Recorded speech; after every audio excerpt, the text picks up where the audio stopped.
पहला कमेंट है फ्लॉन्ट आरना जी का 20 साल बाद 1 करोड़ की वैल्यू क्या ही होगी आज के दिन में कुछ नहीं better invest in real estate. नमस्कार दोस्तों, मेरा नाम है दीपक विश्वकर्मा। मैंने पिछली वीडियो में बात करी थी कि अगर आप 8,000 रुपए की एसआईपी मंथली करते हैं 20 सालों के लिए और किसी अच्छे म्यूचुअल फंड में जिसका पिछले 10 सालों का सीएजीआर यानी कि compound annual growth rate minimum 15% की रही है, तो 20 साल बाद आपके पास लगभग 1.5 करोड़ के आसपास ये कॉर्पस बन के तैयार हो जाएगा। तो इसमें फ्लॉन्ट आरना जी ने इस वीडियो में है ना कमेंट करके ये कहा है, इनका कमेंट बहुत ही अच्छा है कि 20 साल बाद 1 करोड़ की वैल्यू क्या ही होगी आज के दिन में, कुछ नहीं better invest in real estate. हाँ, 20 साल बाद जो पैसों की वैल्यू है वो है ना वो इन्फ्लेशन से उसकी जो है ना बाइंग कैपेसिटी होती है वो कम हो जाती है ना। तो इसमें क्या है कि रियल एस्टेट पे इन्होंने बात करी है कि भाई रियल एस्टेट बहुत अच्छा विकल्प होता है। देखिए, रियल एस्टेट सबके लिए अच्छा विकल्प नहीं होता है। रियल एस्टेट को खरीदने के लिए बहुत सारा पैसों की ज़रूरत होती है। हमारे देश की 90% जो जनसंख्या है वो 25,000 से कम कमाती है ना? ये 15,000 20,000 रुपए मंथली कमा पाती है। तो 15,000 20,000 मंथली जो कमा रहा है उसके पास बहुत सारे खर्चे होते हैं, ठीक है? रहने का खर्च, खाने का खर्च, दवाइयों पर खर्च, बच्चों की स्कूल की फीस का खर्च।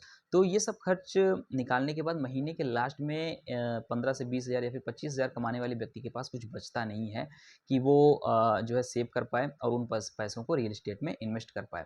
और भी बहुत सारी चीज़ें होती हैं, बहुत सारे फैक्टर्स होते हैं, है ना? जैसे कि लोगों की चॉइस क्या है, उनका इन्वेस्टमेंट गोल क्या है ना? वो अपने हिसाब से उनका उनका फाइनेंशियल बैकग्राउंड क्या है, वो इन सब चीज़ों को ध्यान में रखते हुए अपने इन्वेस्टमेंट जर्नी की शुरुआत करते हैं। किसी को म्यूचुअल फंड पसंद है, किसी को रियल एस्टेट पसंद है, किसी को गोल्ड पसंद है, कोई लोग डायरेक्ट स्टॉक में ही इन्वेस्ट करना चाहते हैं। तो हर किसी की अपनी अलग-अलग पसंद होती है।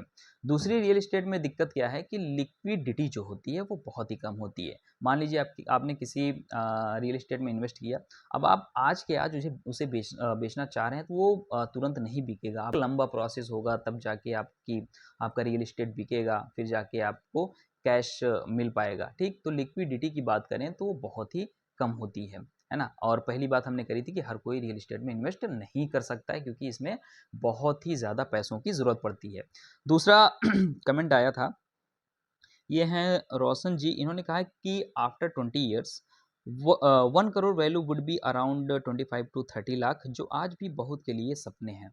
एकदम सही बात इन्होंने कही है कि अगर आप 20 साल बाद 1 करोड़ का जो कॉर्पस है इसको इन्फ्लेशन से एडजस्ट करेंगे तो वही 25 से 30 लाख या फिर 35 लाख के आसपास आएगी। और इन्होंने कहा कि 25 से 30 लाख रुपए आज भी कईयों के लिए क्या है, एक सपने जैसा है। एकदम सही बात है। हमने अभी ऊपर बताया आपको कि भाई 90% जनसंख्या हमारे देश की ऐसी है जो 25,000 से 20,000 से 25,000 रुपए मंथली कमा पाती है। अगर आप अपने देश का यानी कि भारत का पर कैपिटा इनकम निकालें मंथली, है ना, तो आता है 19,000 रुपए, है ना? यानी कि भारत का जो एक व्यक्ति है ऑन एन एवरेज हर महीने 19,000 रुपए कमा पाता है।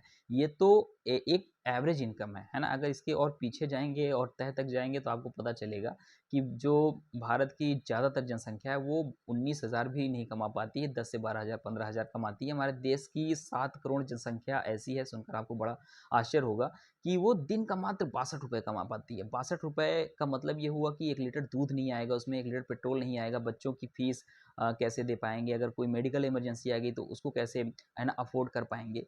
तो अगर हमारे देश के अंदर इतने हालात ख़राब हैं, तो आप सोच सकते हैं कि जो 20 से 25 लाख रुपए की जो है ना जो कॉर्पस है ये कितनों कितनों के लिए सपने जैसा है। अगर मान लीजिए कोई व्यक्ति है वो थोड़ा-थोड़ा पैसा करके है ना इन्वेस्टमेंट कर रहा है, 20 साल बाद उसका वो 1 करोड़ से ज़्यादा का कॉर्पस बना पा रहा है और इन्फ्लेशन से एडजस्ट करने के बाद अगर उसकी वैल्यू 25 से 30 लाख रुपए भी आती है ना तो बहुत बड़ा अमाउंट है, बहुत ह्यूज अमाउंट है ना? सोचिए अगर आपके पास आज अगर आप 20 से 25,000 रुपए कमा रहे हैं, आपके पास 25 से 30 लाख रुपए आ जाएँ, तो आप अपने आप को कितना फाइनेंशियली फ्री महसूस करेंगे, है ना? कितना स्टेबिलिटी आपके अंदर रहेगी, कितना अपने आप को सिक्योर महसूस करेंगे।